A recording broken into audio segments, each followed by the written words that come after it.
السلام علیکم ناظرین۔ حضرت مخدوم نے بیان فرمایا کہ مولانا برہان الدین ساوی کے ساتھ میں ایک روز غیاث پور سے واپس ہو رہا تھا۔ مولانا نے مجھ سے دو قصے بیان کیے۔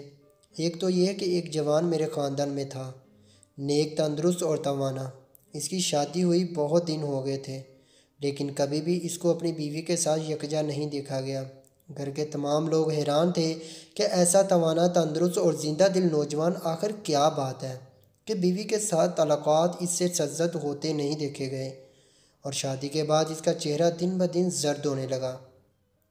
لوگوں نے اس سے سبب پوچھا تو اس نے کہا، مجھ پر ایک بلا مسلط ہے جو میں آپ کو نہیں بیان کر سکتا۔ پھر اس نے اپنے قریبی دوستوں سے کہا کہ جب رات کافی گزر جاتی ہے تو ایک آدمی آتا ہے اور میرے دونوں ہاتھ پیٹھ کی طرف سے باندھ دیتا ہے اور میری بیوی کو اپنے قابو میں کر کے جو چاہتا ہے کرتا رہتا ہے۔ اگر کبھی میں اپنی بیوی سے قربت حاصل کرنا چاہتا ہوں تو وہ یکا یک نمودار ہو جاتا ہے اور ایک زبردست تماچا مجھ کو رسید کرتا ہے، جس کی وجہ سے کئی روز تک میرے سر میں درد رہتا ہے، اور اس کے بعد میرے ہاتھوں کو مضبوطی کے ساتھ پیچھے باندھ دیتا ہے اور خود اس عورت کے ساتھ لطف اٹھاتا ہے۔ میرے خاندان والے حضرت شیخ کے مرید تھے۔ اس واقعہ کو میں نے حضرت شیخ سے بیان کیا۔ حضرت خواجہ نے فرمایا کہ تمہارے خاندان میں کوئی ایسا آدمی ہے جو کشمیری دروازے کے باہر سوئے؟ وہی نوجوان جو اس بلا میں گرفتار تھا تیار ہو گیا اور اس نے کہا، میں سوؤں گا۔ حضرت خواجہ نے ایک تحریر اس کے ہاتھ میں دی اور اتوار یا منگل کی رات مقرر کر کے فرمایا کہ اس جگہ رات گزارو۔ پہلے ایک خوفناک آواز سنو گے، پھر خوفناک صورتیں جیسی عظیم الشان ہاتھی، بندر اور شیر وغیرہ کے سامنے آئیں گے، تم ان سے ہرگز نہ ڈرنا۔ اس کے بعد ایک آدمی سفید براق چہرے والا، سفید کپڑے پہنے ہوئے گھوڑے پر سوار نمودار ہوگا۔ اس کے ساتھ کئی پیادے بھی سفید رنگت والے سفید کپڑوں میں ملبوس نمودار ہوں گے۔ تم کاغذ کو کھول کر ہاتھ میں لے لینا، ان کو دکھلانا۔ وہ نوجوان رات کو حضرت شیخ کی ہدایت کے مطابق کشمیری دروازے کے باہر شب کو قیام پذیر ہو گیا۔ تھوڑی رات گزری تھی کہ اسی طرح کی خوفناک آوازیں آنے لگیں۔ وہ سمجھ گیا کہ وہی آواز ہے جس کے بارے میں حضرت شیخ نے فرمایا تھا۔ پھر اس طرح ہاتھی، بندر وغیرہ کی صورتیں بھی نمودار ہونے لگیں۔ وہ پڑا پڑ سب کو دیکھتا رہا اور اس کے بعد ایک آدمی گوری رنگت والا سفید لباس میں ملبوس گھوڑے پر سوار نمودار ہوا۔ اس کے ساتھ سفید رنگت والے سفید لباس میں ملبوس کے پیادے بھی تھے۔ اس نے جب ان لوگوں کو دیکھا تو دور سے کاغذ کھول کر ہاتھ میں لے لیا اور ان کے سامنے کھڑا ہو گیا۔ ان کے پیادوں میں سے ایک نے دیکھ لیا کہ ایک آدمی ہاتھ میں کاغذ لیے کھڑا ہے۔ اس نے بڑھ کر سوار سے کہا، سوار گھوڑا روک کر کھڑا ہو گیا، جو ان کو بلایا اور کاغذ اس کے ساتھ سے لے گیا۔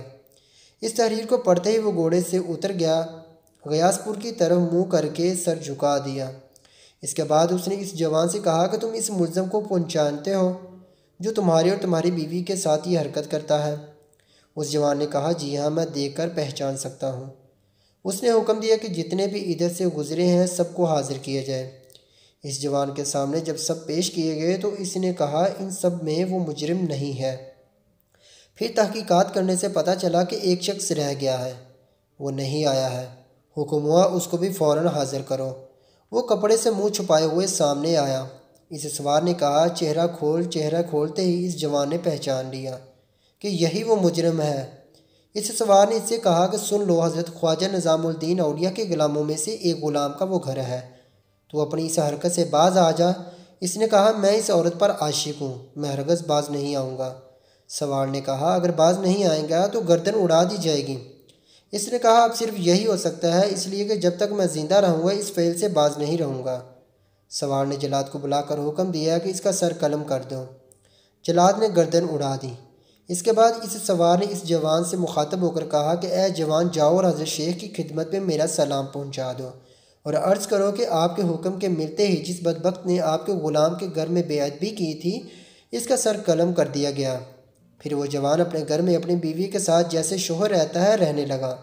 اس نے حضرت خواجہ کے سامنے آ کر جب یہ واقعہ بیان کرنا چاہا تو حضرت خواجہ نے کہا، مجھے سب معلوم ہو گیا۔ پھر فرمایا، معلوم ہے یہ قوت کیسے حاصل ہوتی ہے؟